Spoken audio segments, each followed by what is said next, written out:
After creating the world, God formed man from the dust of the earth. He breathed into Adam's nostrils the breath of life, and Adam became a living soul. But God said, "It is not good for man to be alone. I will make a helper suitable for him." God planted a beautiful garden in Eden, a paradise beyond imagination. Rivers flowed through it, and trees of every kind grew there.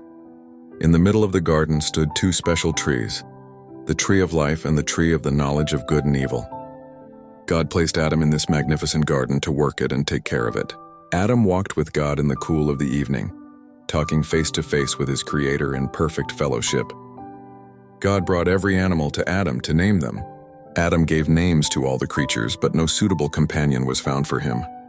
So God caused a deep sleep to fall upon Adam. While Adam slept, God took one of his ribs and formed a woman.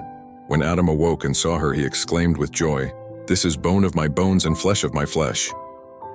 Adam and Eve lived in perfect innocence in the garden. They felt no shame, for they knew no sin. They tended the garden together and walked with God in perfect harmony.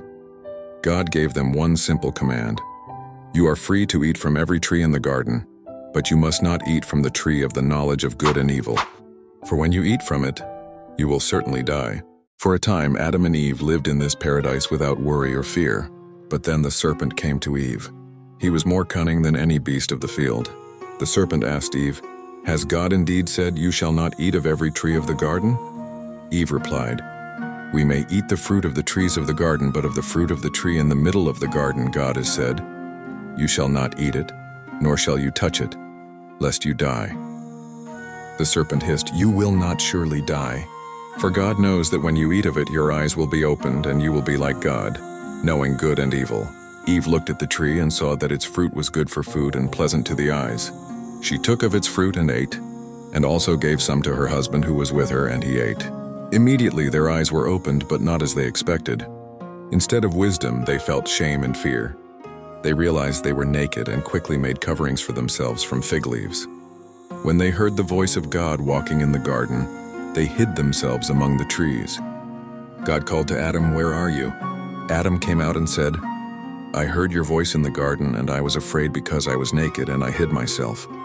God asked, "Who told you that you were naked?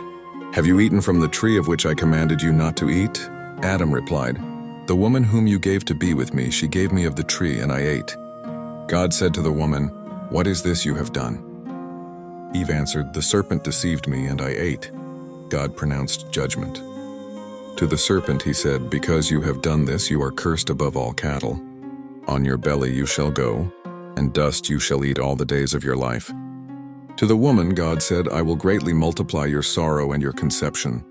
In pain you shall bring forth children." To Adam, God said, "Because you have listened to your wife and eaten from the tree, cursed is the ground for your sake. In toil you shall eat of it all the days of your life.